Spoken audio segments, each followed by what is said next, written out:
Cette enveloppe a tout changé. Ma mère l'a fait glisser sur la nappe en lin, la lumière du restaurant s'accrochant aux facettes du diamant de sa bague. Ma sœur, Chloé, s'est penchée en avant, son téléphone à la main, prête à immortaliser ce qu'elle feignait de considérer comme un moment mémorable. Autour de nous, le brouhaha du bistrot des Arts s'est estompé. Le quatuor à cordes, installé dans un coin, a suspendu sa note en plein vol. À l'intérieur de cette enveloppe, il n'y avait ni argent, ni carte de vœux. C'était une lettre de déshéritement, signée par eux tous. Mon cadeau de fin d'études. Je l'ai plié une fois, puis deux, et je me suis levé. Sans un mot, sans faire de scène, juste le silence et le poids de ce papier dans ma main. Il pensait avoir écrit la fin de mon histoire. Il ne réalisait pas qu'il venait de commencer la leur. Restez jusqu'à la fin. Vous verrez comment le silence peut tout réécrire. En grandissant dans notre maison de campagne en Provence, j'ai vite appris que l'amour était conditionné par la performance. Mon père, Nicolas Leroux, mesurait la valeur en retour sur investissement. Ma mère, Valérie, la mesurait en apparence. Ma sœur, Chloé, était parvenue à incarner l'équilibre parfait entre les deux. Lors des dîners mondains, j'étais toujours présenté en dernier. Chloé est collaboratrice senior dans un grand cabinet à Paris, annonçait ma mère, rayonnante, sa main reposant fièrement sur l'épaule de ma sœur. Puis son ton s'adoucissait, devenant presque une excuse. Et voici Manon. Elle est encore étudiante. Toujours la même pose, le même sourire poli, comme si j'étais un projet en retard, en attente de validation. Les invités hochaient la tête, me jetaient un regard bref, puis reportaient leur attention sur le champagne. J'avais appris à leur sourire en retour, silencieusement, sans surprise. Notre salle à manger sentait toujours l'encaustique au cèdre et les attentes déçues. Le lustre en cristal au-dessus de la table projetait une lumière fracturée sur mon verre, y dispersant des reflets qui ne parvenaient jamais à se fixer. Je les comptais, ces petits halos brisés, pendant que mon père parlait des marchés financiers et de fusion-acquisition, et que ma mère répétait ses discours de gratitude à des donateurs qui confondaient vanité et vertu. Chloé s'épanouissait dans ce monde. Elle avait appris à naviguer entre les conversations, à rire doucement au bon moment, à incliner la tête juste assez pour paraître intéressée. Je l'étudiais comme un sujet scientifique. Chaque geste lui valait une approbation. Chaque silence était calibré. Moi, pendant ce temps, je travaillais de nuit dans un café étudiant près de l'université de Lyon. Le sifflement de la machine à café était plus assourdissant que n'importe quelle conversation chez moi. Là-bas, les gens se moquaient des noms de famille ou de l'héritage. Ils voulaient juste leur commande servie correctement et leur prénom bien orthographié sur le gobelet. J'aimais ça. C'était mesurable, net, honnête. Un dimanche, après un long service, je suis rentré à la maison et j'ai trouvé Chloé assise au comptoir de la cuisine, son ordinateur portable ouvert, tandis que mon père lui servait un verre de vin. On parlait justement de toi, a-t-il dit en faisant tourner le liquide dans son verre. Chloé pense que tu perds ton temps derrière un comptoir. Chloé n'a pas levé les yeux. Ce n'est pas une perte de temps, papa. C'est formateur. Son ton était léger, mais le tranchant était là, assez vif pour fendre l'air poli de la pièce. J'ai ri doucement, feignant de ne pas sentir la pique. Je finance mes études, ai-je dit. Mon père a haussé les épaules. Les diplômes ne paient pas les factures, Manon. Les chiffres, si. Ne l'oublie jamais. J'ai eu envie de lui rappeler que je comprenais les chiffres mieux que quiconque dans cette maison, que je savais construire des systèmes, suivre des variables, modéliser des résultats. Mais son attention s'était déjà reportée sur Chloé. Après cette soirée, j'ai cessé d'essayer de me joindre à leur conversation. J'ai commencé à regarder, à observer, à collecter des données, de cette manière silencieuse qui avait du sens pour moi. Pourtant, il y a eu des moments où j'ai cru que les choses pouvaient changer. Comme lorsque j'ai obtenu une bourse nationale de recherche. Je leur ai envoyé l'email, la coupure de presse en pièces jointes. J'ai attendu. Ma mère a répondu 6 heures plus tard, tellement fière de toi, ma chérie. Nous avons un gala ce soir. On peut en parler sur les réseaux demain? Ils ne l'ont jamais fait. C'est ce jour-là que j'ai compris une chose simple mais permanente, dans ma famille, l'attention était une monnaie, et j'étais condamné au statut de stagiaire non rémunéré de leur empire. Je me souviens du son des verres en cristal ce soir-là, leur tintement parfaitement rythmé, comme si la maison elle-même célébrait mon invisibilité. C'est cette nuit-là que j'ai appris ma place, quelque part entre le silence et la nécessité de prouver mon existence. 2 jours avant la remise des diplômes, un message est apparu dans la conversation de groupe familial, un lien de réservation. Le bistrot des arts, le même restaurant que ma mère réservait pour chaque jalon important. Qui n'était pas le mien. Le message était simple, dîner pré-diplôme pour Manon. Tenue correcte exigée. Pas d'émoji, pas de chaleur, juste une formalité enveloppée de contrôle. J'ai cliqué sur le lien. Mon nom ne figurait même pas sur la liste des invités. Le message d'accueil de l'hôte indiquait « La famille Leroux, Nicolas, Valérie, Chloé ». Cette omission n'était pas une erreur. C'était une déclaration. 1 heure plus tard, Chloé m'a envoyé un message privé « N'y pense pas trop ». C'est juste le formatage. Le formatage. Le mot a résonné dans ma tête. C'est ainsi qu'il me voyait. Une variable facilement supprimable. Cette nuit-là, assise à mon bureau, les lumières de Lyon scintillant contre ma fenêtre comme de l'électricité statique, ma boîte de réception brillait de notifications non lues, des investisseurs, des camarades de classe, des professeurs.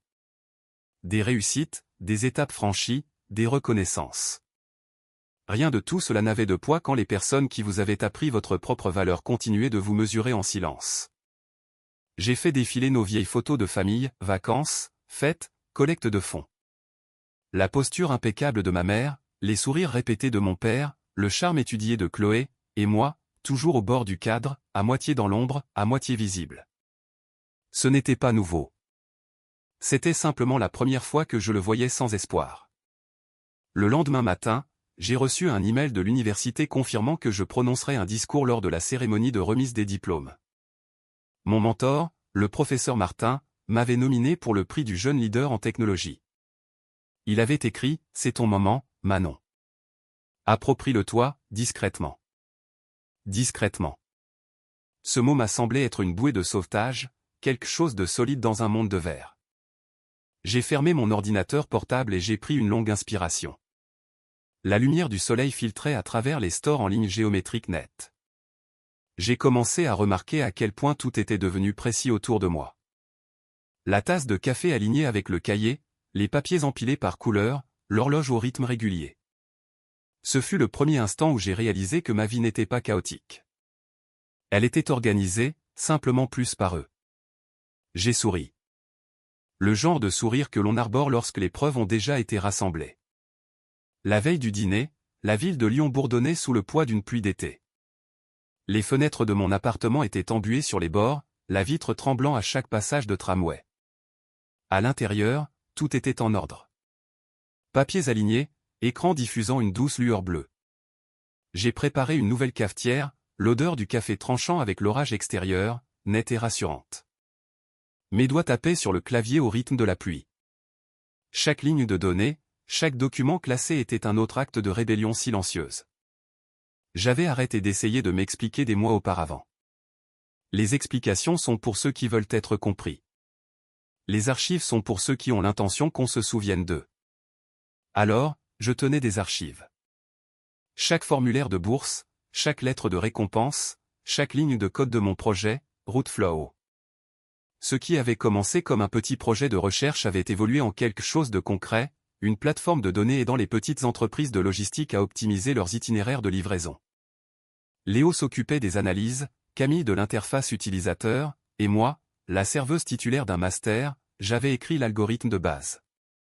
Ce n'était pas glamour, mais ça fonctionnait. La percée a eu lieu un matin, bien avant l'aube, lorsque j'ai lancé une simulation qui réduisait les coûts de carburant de 12%. Je me souviens m'être adossé à ma chaise, fixant les chiffres. Une preuve. Tangible, indéniable. Au moment du symposium des startups de l'université, Rootflow était prêt. Mon professeur, le professeur Martin, m'a arrêté avant que je ne monte sur scène. Vous n'avez pas besoin de vous vendre, m'a-t-il dit. Montrez-leur simplement comment ça marche. Laissez les données parler. C'est ce qu'elles ont fait. À la fin de la présentation, les applaudissements ont éclaté, polis d'abord, puis sincères. Dans la foule se tenait un homme en costume gris sur mesure. Stéphane Dupont, PDG de Logistique du Rhône. Il s'est approché par la suite. Son ton était mesuré, son intérêt authentique. « Vous avez construit quelque chose de scalable », a-t-il dit en étudiant les graphiques. Mais plus encore, quelque chose de juste. Juste. Un mot que je n'avais pas entendu depuis des années. Nous nous sommes rencontrés 2 fois après cela. La 3e fois, il a fait glisser un dossier sur la table. À l'intérieur se trouvait une lettre d'intention. Logistique du Rhône voulait acquérir Routeflow pour 6,2 millions d'euros, plus un poste de directrice pour moi après l'obtention de mon diplôme. Je n'ai pas signé immédiatement. J'ai lu chaque clause, chaque alinéa. Je voulais m'assurer que le système que j'avais construit, celui né du silence et non du privilège, resterait intact. Quand j'ai finalement signé, ce n'était pas un triomphe que j'ai ressenti, mais un équilibre. À partir de ce moment, j'ai commencé à construire mes propres archives. Des copies numériques de chaque document, horodaté et crypté. Des reçus de transactions, des registres de licences, des confirmations de paiement. Le genre de trace écrite qui ne se contente pas de raconter une histoire, mais la scelle. La nuit où j'ai reçu la confirmation finale du virement, j'ai imprimé la lettre. Le son du papier glissant hors de l'imprimante était plus net que des applaudissements. C'est à ce moment-là que j'ai ouvert la conversation de groupe familial pour la première fois depuis des mois. Le message le plus récent venait de ma mère, une photo de Chloé à un gala de son cabinet d'avocat, avec la légende « Fier est un mot bien trop faible ». J'ai tapé une réponse simple, dîner de remise de diplôme confirmé. Je serai là. Pas d'émoji, pas d'explication. Après ça, j'ai nettoyé l'appartement, comme je le faisais toujours avant les moments importants. Chaque objet avait sa place, chaque ligne était symétrique sur le bureau. Ma lettre d'offre, mon dossier de diplôme, et une petite enveloppe que j'avais gardée depuis l'enfance, une carte d'anniversaire délavée que ma mère m'avait donnée un jour, avec les mots « à ma petite rêveuse ». J'ai placé les nouveaux documents en dessous, l'encre fraîche, le papier lourd. Minuit est arrivé sans bruit. J'ai fermé mon ordinateur, versé le reste de mon café et regardé les lumières de la ville onduler sur le Rhône. J'ai pensé à ce dîner à venir, à leur sourire, aux appareils photo, à la performance. Pour la première fois, je n'avais pas peur. Ils apporteraient leurs propres lettres, pensant qu'elles me définiraient. Ce qu'ils ne savaient pas, c'est que j'avais déjà signé quelque chose de bien plus permanent, mon indépendance. Je me suis endormi avec cette pensée. La pluie avait cessé. Le silence qui a suivi semblait presque cérémoniel. Le lendemain matin, je me suis réveillé avant le lever du soleil. La première lumière a frappé le coin du bureau, faisant briller l'agrafe argentée qui tenait les contrats ensemble. J'ai touché le papier, légèrement, pour m'ancrer. Je ne me suis pas habillé pour eux. Je me suis habillé pour les archives. Un blazer impeccable, les cheveux attachés, des tons neutres. Le genre de tenue qui ne demande pas à être vue, mais exige qu'on se souvienne d'elle. Avant de partir, j'ai aligné ma tasse de café à côté de l'ordinateur portable, à exactement 2 cm du bord. Habitude, ordre, preuve. J'ai verrouillé la porte derrière moi. Les rues de Lyon étaient encore humides, des reflets s'étirant sur l'asphalte. Mon propre reflet m'a regardé depuis la fenêtre d'un taxi qui passait. Calme, composé, quelqu'un que je reconnaissais pour la première fois. En arrivant près du bistrot des Arts, je me suis arrêté devant les portes vitrées. À l'intérieur, je pouvais déjà voir le faible scintillement des lustres, la silhouette de ma mère, l'inclinaison familière de la tête de Chloé alors qu'elle ajustait l'appareil photo de son téléphone. J'ai respiré une fois, calmement. Ils pensaient que ce soir était leur scène. Ils n'avaient aucune idée que le script avait déjà été réécrit, signé, scellé, horodaté. Cette fois, je n'entrais pas dans leur performance. J'entrais dans la preuve. L'hôtesse a souri en me voyant. « La table des Leroux » a-t-elle demandé. Son ton était professionnel, mais j'ai surpris une lueur de surprise quand elle a réalisé que mon nom n'était pas sur la réservation. J'ai hoché la tête malgré tout. « Oui », ai-je dit. « Ils m'attendent. » À l'intérieur, l'air sentait le beurre de truffe et une indifférence coûteuse. Ma famille occupait la table du coin, sous un halo de lumière du lustre. Ma mère m'a fait un signe de la main comme s'il s'agissait de retrouvailles, et non d'une exécution. Chloé a légèrement levé son téléphone, cadrant la scène. « Manon, ma chérie » a dit ma mère, sa voix trempée dans le sucre. Nous avons quelque chose de spécial pour toi. Un serveur est apparu, déposant une enveloppe blanche immaculée près de mon assiette. Mon père s'est raclé la gorge, une autorité répétée remplissant la pause. Il est temps que nous allions tous de l'avant, a-t-il dit. Ma mère a souri plus largement. De notre part à tous, a-t-elle ajouté. L'appareil de Chloé a tout capté, l'enveloppe glissant sur le lin, mon expression illisible. Je l'ai ouverte lentement. Le papier était lourd, gaufré, légal. Nous, sous-signés, libérons et renonçons par la présente à toutes obligations et liens familiaux avec Manon Leroux. C'était signé par chacun d'eux. Des initiales parfaites, des boucles entraînées. C'était mon cadeau de fin d'études. La table me regardait, attendant une scène. Peut-être une larme, peut-être une voix qui s'élève. Mais le vrai drame, je l'avais déjà vécu. J'ai plié le papier une fois, 2 fois, puis je l'ai placé soigneusement à côté de ma cuillère à café. Merci, ai-je dit. Mon ton était égal, délibéré. Chloé a cligné des yeux. Tu nous remercies? J'ai rencontré son regard. Pour la conclusion. L'air s'est tendu, fin comme du verre. Mon père s'est agité sur sa chaise. La main de ma mère planait au-dessus de son verre de vin. Chloé a légèrement baissé son téléphone, ne sachant plus trop ce qu'elle filmait. Manon, a dit ma mère doucement. Tu n'as pas besoin de rendre les choses plus difficiles. Mais je cherchais déjà dans mon sac. J'en ai sorti un dossier, du même gris neutre que le costume que portait Stéphane le jour où il m'a remis le contrat. Je l'ai posé sur la table et je l'ai ouvert vers eux. À l'intérieur se trouvait l'annonce de l'acquisition. L'entête de logistique du Rhône brillait sous la lumière. En dessous, mon nom, directrice des opérations de données, responsable de l'intégration de Routeflow. Pendant un instant, personne n'a parlé. Le quatuor en arrière-plan a changé de morceau, ignorant qu'il jouait la bande-son d'un enterrement. Chloé s'est penchée en avant, lisant de plus en plus vite. C'est à toi, ça? Oui. Mon père a froncé les sourcils, ce froncement qu'il réservait aux mauvais investissements. Tu l'as vendu. Je l'ai construit. Puis je l'ai vendu, ai-je dit calmement. L'accord a été conclu la semaine dernière. Ma mère a tenté de retrouver son calme. Nous ne savions pas. Je sais, ai-je dit. C'était la première fois que je voyais ma mère vraiment sans voix. Le téléphone de Chloé était toujours dans sa main, mais le voyant rouge était maintenant éteint. Mon père a attrapé son verre de vin, mais sa prise a tremblé, juste assez pour que le pied du verre heurte le marbre. Je n'ai pas haussé la voix. Je n'ai pas souri. Je me suis simplement levé. Vous pouvez garder la lettre, ai-je dit en faisant glisser leur papier de déshéritement sur la table. J'ai déjà la mienne. L'ironie a atterri doucement, parfaitement. Derrière moi, j'ai entendu Chloé murmurer quelque chose, peut-être une supplication, peut-être une malédiction, mais je ne me suis pas retourné. Alors que j'atteignais l'entrée, le piano feutré du restaurant a comblé le silence qu'ils avaient laissé.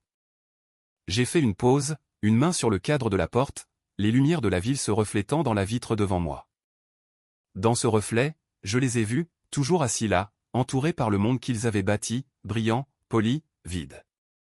Dehors, l'air était plus froid que prévu. Ils sentaient la pluie et la liberté. J'ai vérifié mon téléphone. De nouveaux messages de logistique du Rhône. Des notifications de médias qui commençaient déjà à relayer l'acquisition. Des preuves. Toutes horodatées. L'enveloppe dans ma main semblait plus légère maintenant. Juste du papier et de l'encre, rien de plus. Ils m'avaient donné leur silence il y a des années. Ce soir, je le leur ai rendu, perfectionné. L'air nocturne venant du Rhône semblait plus vif que d'habitude, assez pur pour rincer tout ce qui s'était accroché à moi à l'intérieur de ce restaurant. La ville pulsait au-delà des tours de verre, indifférente et vivante. J'ai marché sans me presser, le son de mes talons se fondant dans le bourdonnement des voitures. Chaque pas portait moins de poids. Quand je suis arrivé à mon appartement, le ciel s'était éclairci en une aube précoce. Une lumière pâle se déversait à travers les stores, peignant des motifs silencieux sur le sol. J'ai posé l'enveloppe sur le comptoir, à côté de mon diplôme encadré. Leur lettre paraissait petite à côté de la nouvelle. L'offre de logistique du Rhône, gaufrée, finale, signé. 2 documents, 2 versions de mon nom. Une qu'ils avaient effacée, une qu'ils ne pouvaient pas effacer. J'ai fait du café comme toujours, le versant lentement, avec assurance. La tasse a cliqué doucement contre la table. Ce son était devenu mon pouls, mesuré, contrôlé, vivant. Je n'ai pas relu leurs lettres. Elle avait déjà rempli son rôle, un horodatage marquant le moment exact où j'ai cessé de demander à appartenir. Maintenant, elle reposait derrière une vitre, aplatie entre des réussites qui ne pouvaient pas être supprimées. Mon téléphone a vibré une fois. Un texto de Chloé. On ne le pensait pas comme ça. On peut parler? Je l'ai fixé un moment. Les points clignotaient, disparaissaient, clignotaient à nouveau. Puis j'ai retourné le téléphone, écran contre table. Certains messages ne sont pas destinés à recevoir une réponse. Ils sont destinés à résonner dans le silence. La lumière a changé, devenant plus chaude dehors, la ville s'étirait, s'éveillait. Des camionnettes de livraison, des joggeurs, le rythme d'une autre journée ordinaire. J'ai ouvert la fenêtre, laissant entrer l'air.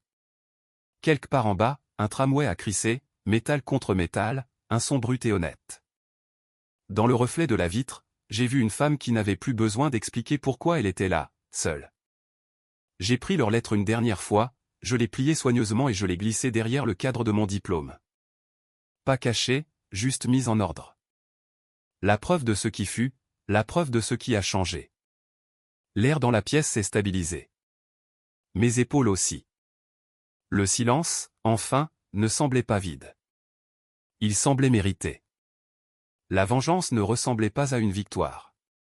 Elle ressemblait à une respiration calme dans une pièce tranquille. Le genre de silence que l'on choisit, pas celui que l'on vous impose. Les familles se brisent bruyamment. La paix se reconstruit discrètement. Ils m'ont effacé de leur histoire, mais je suis devenu la note de bas de page qu'ils n'effaceront jamais. Certaines histoires ne se terminent pas par le pardon. Elles se terminent par la clarté. Si vous avez déjà été la personne silencieuse dans une pièce, celle que tout le monde sous-estimait, cette histoire est pour vous. Regardez jusqu'à la fin, car parfois, le silence n'est pas une reddition. C'est une stratégie. Et le calme qui s'ensuit.